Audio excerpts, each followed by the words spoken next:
Tras convocar o primeiro certame de literatura infantil Carlos Mosteiro, o Concello da Pobra, en colaboración con Barbantia e Editorial Galaxia, continúa cos actos de homenaxe ao escritor. Esta fin de semana terán lugar as primeiras xornadas dedicadas ao mestre, que arrancarán o venres cunha mesa redonda.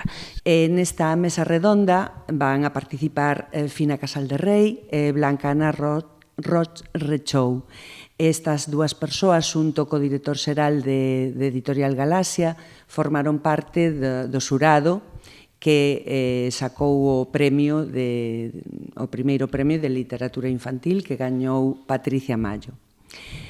O día seguinte, o sábado 7 de xullo, ás 11:30, nos Xardíns Valle Inclán, vai ter lugar un obradoiro de ilustración. Farase entrega, ademais, do primeiro premio de literatura infantil Carlos Mosteiro, dotado con 1.500 euros e a publicación do libro. É unha novela infantil, Cabezombis, de 200 e pico páxinas, e neste caso a súa obra destaca pola axilidade narrativa, polo humor, trata de fantasmas, historias de fantasmas, e tamén porque é unha forma de sacar ao mercado unha obra máis para a xuventude, para os lectores que nunca son demasiado.